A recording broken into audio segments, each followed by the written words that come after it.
चराचरम् तत्पददर्शितेन तस्मै श्री गुरुवे नमः। वक्रतुण्ड महाकाय सूर्यकोटि समप्रभ निर्विघ्नं कुरु मे देव सर्वकार्येषु सर्वदा। भवानी शंकरोऽन्ये श्रद्धा विश्वास रूपिणो या भावेना न पश्यन्ति सिद्ध्वा शान्तं निस्तमेश्वरम्।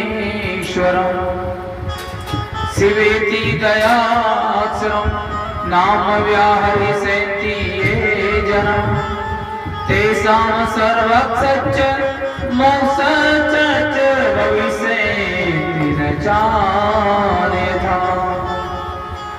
नमस्ते नीलकंठाय वेदसे परमात्मने विश्वाय विश्वबीजाय जगदानंद हेतवे। नारायणं नमस्कृत्य नरं चैव नरोत्तमं देवी सरस्वती व्यास ततो जयमुदीरयेत्। नमो देवे महादेवे शिवाय सतत नमः। नमः प्रकृते भद्राय नियता प्रणताय शिवनाथा। बोलो शंकर भगवान की जय। गयानंद जी महाराज की जय। कि राधा मेरी स्वामिनी तो मेरा देखा दास जन्म जन्म मोहि दीजियो श्री वृंदावन का। कि राधे मेरी मात है तो पिता मेरे घनश्याम। इन दोनों के चरणों में मेरा कोटि कोटि प्रणाम।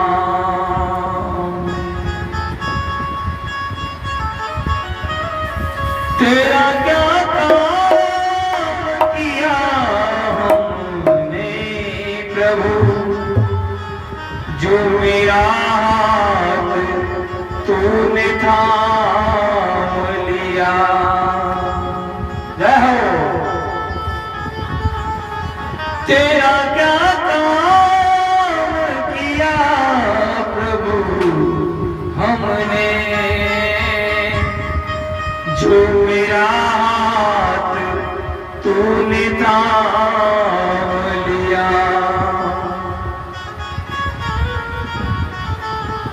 तो बहुत ही प्यारी कथा हम श्रवण करेंगे। जय जय श्री राधे। आज भगवान शंकर के 12 ज्योतिर्लिंगों के बारे में हम श्रवण करेंगे। एक समय की बात है, सोनकी ऋषि कहते हैं, हे व्यास जी महाराज की मेरे से शिष्य सूत जी महाराज, अब हमें आप ऐसे 12 ज्योतिर्लिंगों के दर्शन करवाइए जिस दर्शनों को करके हे मनुष्य जीवन धन्य हो जाए और बड़ा सा बड़ा पापी भी भगवान को धाम चला जाएगा। तो महाराज बताती है कि सौराष्ट्र सोमनाथाम च श्री से मल्लिकार्जुन उज्जैन्या महाकालेश्वरम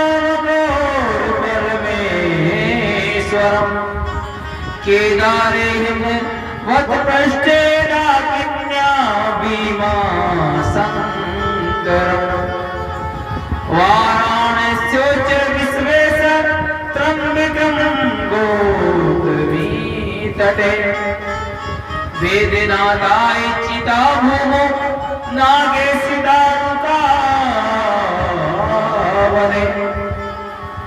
सेतुबंधे च रामेश घुसवेश च शिवा द्वादशे तानि नामानि प्रातः स्नाच पटे सर्व पाप विनिर्मुक्तिं च सर्व सिद्धि फल लभे। महाराज जो भी कोई मनुष्य सुबह उठकर भगवान के 12 ज्योतिर्लिंगों का स्मरण करता है, उनका नाम लेता है, उसके समस्त पाप नष्ट हो जाते हैं। उससे उसका बहुत पुण्य मिलता है, लाभ को प्राप्त होता है महाराज, और उसका जीवन आनंद के साथ चलता रहता है महाराज। साक्षात भगवान से उसकी रक्षा करते हैं महाराज। तो आप सभी सुबह नित्य उठकर भगवान के 12 ज्योतिर्लिंगों का नाम स्मरण जरूर करें, और फिर उसके बाद अपना स्नान कर भगवान की पूजा पाठ कर और फिर आप अपने कार्य को जाएं।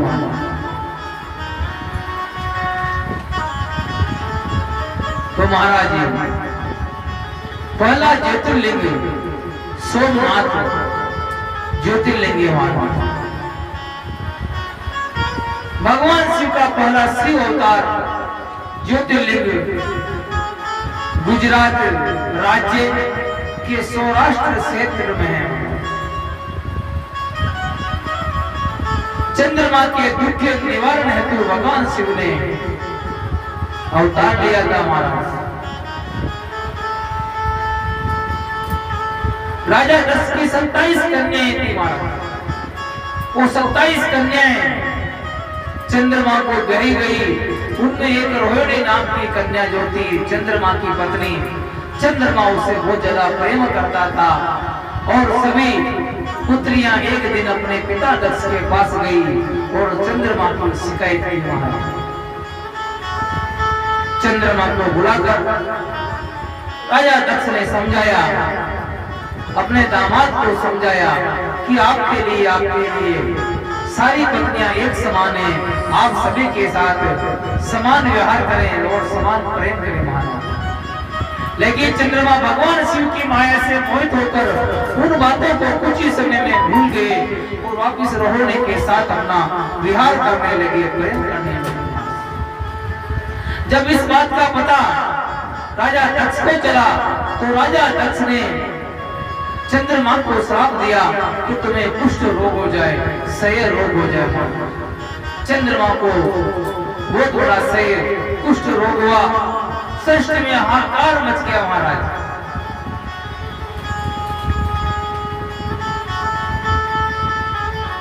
पूरी सृष्टि में अंधेरा छा गया। तो तुलसी जैसी भवितव्यता तैसी मिलई सहाय, आप न आवे ताई पई ताई ताले जा। और महाराज चंद्रमा का नाश हो गया महाराज। संसार में हाहाकार मच गया। उसके बाद सभी देवता ब्रह्मा जी के पास आए और कहा, हे ब्रह्मदेव, हे पितामह, इसका कोई उपाय बताइए। सभी देवता एक साथ महामृत्युंजय मंत्र का जाप करो और भगवान शिव का स्मरण करो महाराज। शिव की आराधना करो। चंद्रमा ने पार्थिव शिवलिंग बनाकर देवताओं सहित प्रभास क्षेत्र में जाकर सभी नदियों का आह्वान कर 6 महीने 10 कोटि मंत्रों का जाप किया महाराज। भगवान शिव प्रसन्न हुए, चंद्रमा को दर्शन दिया और कहा, हे चंद्र वरदान मांगो।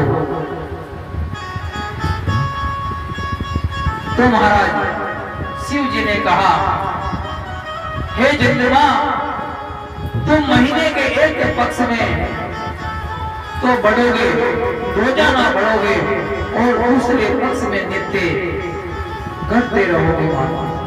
महीने में 2 पक्ष होते हैं, शुक्ल पक्ष और कृष्ण पक्ष। चंद्रमा को कहा, एक पक्ष में तुम बढ़ते जाओगे और दूसरे पक्ष में नित्य घटते जाओगे। ये वरदान सुनकर सभी देवता प्रसन्न हुए।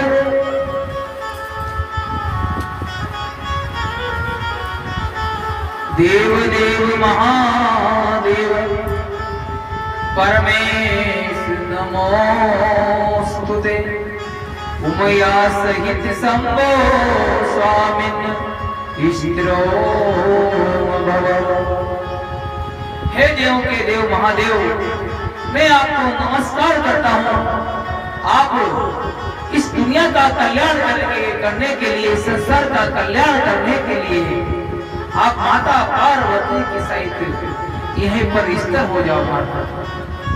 और देवताओं की आराधना सुनकर भगवान शिव सोमेश्वर ज्योतिर्लिंग के रूप में स्थिर हो गए महाराज। गुजरात में राज्य सौराष्ट्र तट पर।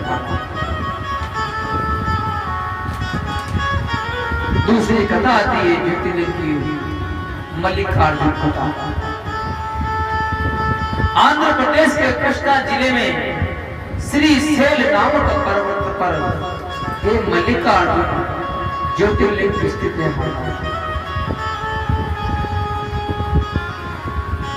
जब भगवान गणेश और भगवान कार्तिकेय दोनों भाइयों की जब शादी की होड़ मची, तो कार्तिकेय जी भगवान इस संसार का, इस पृथ्वी का परिक्रमा करने को निकल गए और भगवान गणेश ने अपने माता पिता के साथ परिक्रमा करके पृथ्वी की परिक्रमा की। और भगवान गणेश जी का रिद्धि सिद्धि के साथ विवाह हुआ। उस बात से कार्तिकेय जी नाराज होकर, अपने माता पिता से नाराज होकर, भगवान शिव माता पार्वती से नाराज होकर क्रोध पर जाकर स्तयमान हुए।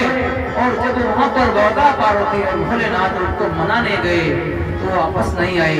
और वहां पर भगवान शिव मल्लिकार्जुन नाम के रूप में, ज्योतिर्लिंग के रूप में वहां पर स्थिर हो गए। वहां बोलो मल्लिकार्जुन भगवान की जय। तीसरा ज्योतिर्लिंग महाराज महाकाल बाबा, मध्य प्रदेश के उज्जैन, जिसका नाम पहले अवंता का नगरी भी था हमारा। क्षिप्रा नदी के किनारे वेद ब्राह्मण शिव भक्त पुत्र को मारने जब दूसर नाम का राक्षस आया, तो भगवान शिव ने वो दूसर नाम देते का वध किया और उसको शिव जी ने ओंकार मात्र से ही मारकर गिरा दिया। और वहां पर महाकाल बाबा के रूप में क्षिप्रा नदी के किनारे महाकाल बाबा ज्योतिर्लिंग के रूप में स्थिर हो गए। चौथा ज्योतिर्लिंग आता है बाबा ओंकारेश्वर बाबा का। दूसरा इनका नाम ओंकारेश्वर और ममलेश्वर। ये दोनों ज्योतिर्लिंग एक ही जगह है और एक ही रूप है, लेकिन अलग अलग है। दोनों एक ही समान है। जब भी जाए आप तो दोनों का दर्शन जरूर करना।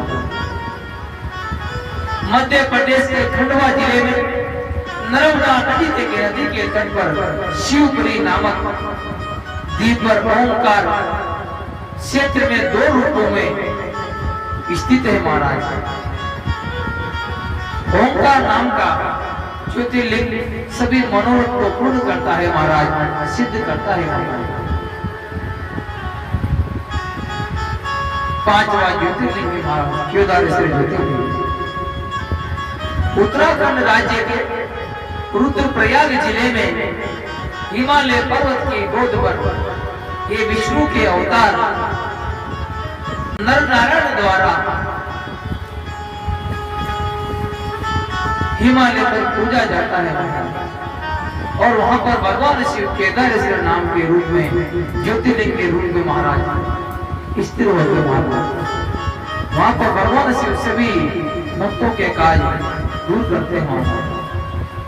छठा ज्योतिर्लिंग भीमाशंकर ज्योतिर्लिंग के रूप में आता है महाराज। महाराष्ट्र राज्य के पुणे से लगभग 100 किलोमीटर कामरूप के राजा सुदर्शन की शिव जी ने भीम नाम के राक्षस से रक्षा की थी महाराज। उसकी स्थिति सुनकर प्रसन्न होकर डाकिनी में लिंग रूप में स्थित हो गए महाराज। काशी विश्वनाथ बाबा, सवालवा ज्योतिर्लिंग बाबा, उत्तर प्रदेश राज्य वाराणसी क्षेत्र पवित्र गंगा नदी के तट पर विश्वेश्वर नाम का शिव काशी विश्वनाथ के रूप में अवतरित हुए मानव ब्रह्मांड स्वरूप का भुक्ति और मुक्ति के दाता है। सब काशी में कैलाशपति भैरव गुरु का ज्योतिर्लिंग में स्वरूप में स्थित है। भगवान शिव काशी में काशी विश्वनाथ के रूप में ज्योतिर्लिंग के रूप में विराजमान है और भगवान शिव ने इस काशी को अपने त्रिशूल में उठा रखा है। काशी को हम छोटे कैलाश भी कहेंगे। वहां साक्षात भगवान शिव काशी विश्वनाथ काशी में विराजमान है। त्र्यंबकेश्वर महाराज ज्योतिर्लिंग महाराष्ट्र राज्य के नासिक जिले में शिव जी का यह अवतार महर्षि गौतम के ऋषि की प्रार्थना सुनकर गोदावरी नदी के किनारे हुआ था। बैद्यनाथ ज्योतिर्लिंग झारखंड राज्य में देवघर जिले में बाबा बैद्यनाथ धाम। ये रावण जब भगवान शिव को प्रसन्न करके शिवलिंग को ले जाने के लिए लंका से आया, तो जब शिवलिंग को उठाकर रावण ले जाने लगा, बीच में भगवान शिव की कृपा से, नारायण की कृपा से उसको लघु शंका लगी और वहां वैद्यनाथ के गोप को इसने शिवलिंग को धराया, लेकिन वो इतना गोप उस शिवलिंग को ज्यादा समय तक अपने हाथ में रख नहीं पाया और उसने पत्थर पे रखा। जब रावण ने उसको दोबारा उठाने का प्रयास किया तो वो उठा नहीं महाराज, और भगवान भोलेनाथ वहां का वैद्यनाथ के रूप में स्थिर हो गए महाराज। और शंकर भगवान नागेश्वर ज्योतिर्लिंग गुजरात राज्य के द्वारका शहर में सौराष्ट्र के तट पर भेद द्वारका शहर के पास द्वीप पर स्थित है। भगवान शिव ने यह अवतार शिव भक्त सुप्रिय नाम वैश्य की दारुक नाम के राक्षस से रक्षा करने के लिए प्रकट हुए थे। ये वहां पर नागेश्वर ज्योतिर्लिंग के रूप में प्रकट हुए। रामेश्वर ज्योतिर्लिंग भारत के तमिलनाडु राज्य में रामनाथपुरम जिले में रामेश्वरम द्वीप पर स्थित है।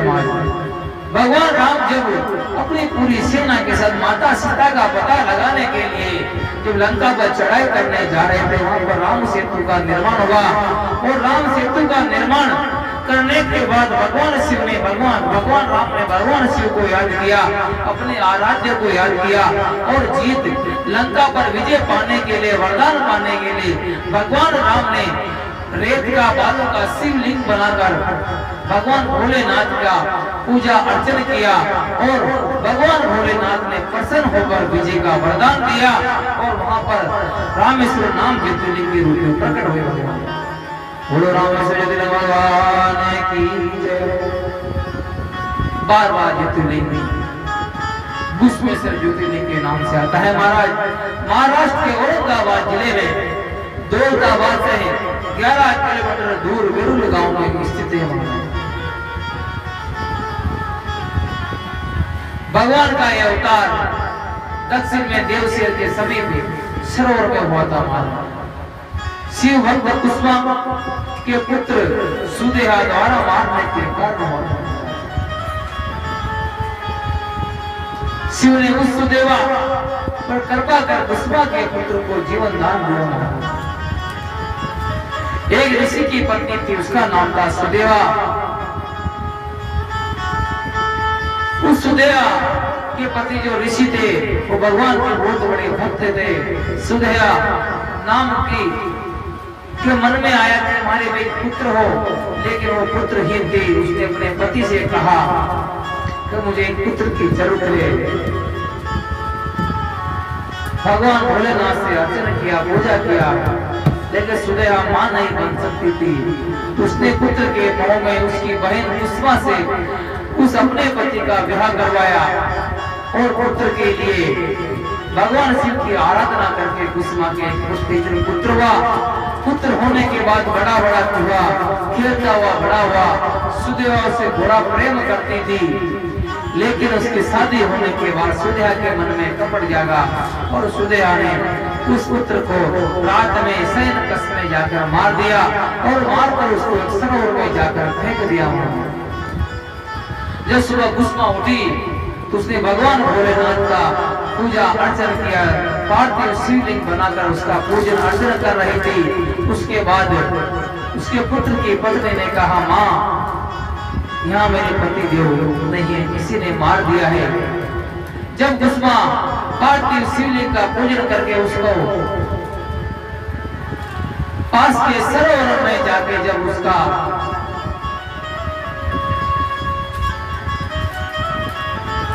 विसर्जन करने के लिए जाती है, तो जैसे विसर्जन करने के लिए वापस आती है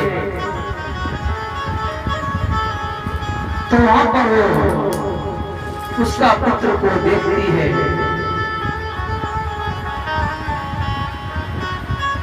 मरा हुआ पुत्र को देखकर बड़ा दुखी होती है।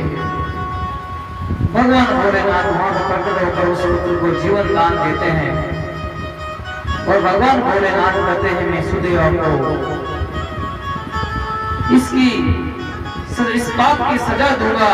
लेकिन कुसुमा नाम उसकी बहन मना करती है, प्रभु अगर सुदेवा ऐसा ना करती तो मुझे शायद आपके दर्शन नहीं होते महाराज, ये उसी की वजह से हुआ है। हे प्रभु आप मेरी बहन को क्षमा करें और आप यहाँ पर ही इस जीवन के मानव का कल्याण करने के लिए आप यहाँ पर स्थिर हो जाइए महाराज। भगवान भोलेनाथ उसके पुत्र उसके नाम से गुस्मेश्वर नाम से वहां पर प्रकट हुए, स्थिर हो गए महाराज। और ये महाराज महाराष्ट्र के औरंगाबाद जिले में दौलताबाद से 11 किलोमीटर बेरुल गांव में स्थिर है। आप सभी ने महाराज ज्योतिर्लिंग की कथा श्रवण की। जो महाराज ज्योतिर्लिंग की कथा श्रवण करता है, भजन करता है या इनके दर्शन करता है, मनुष्य जीवन के बड़े से बड़े पाप भी नष्ट हो जाते हैं। कहते हैं सुबह नित्य उठकर सब कार्यों को छोड़कर सुबह नित्य उठकर 12 ज्योतिर्लिंग का जो स्मरण करता है, नाम लेता है, उसके बड़े से बड़े पाप भी खत्म हो जाते हैं और उसका जीवन धन्य हो जाता है। बोलो शंकर भगवान की जय।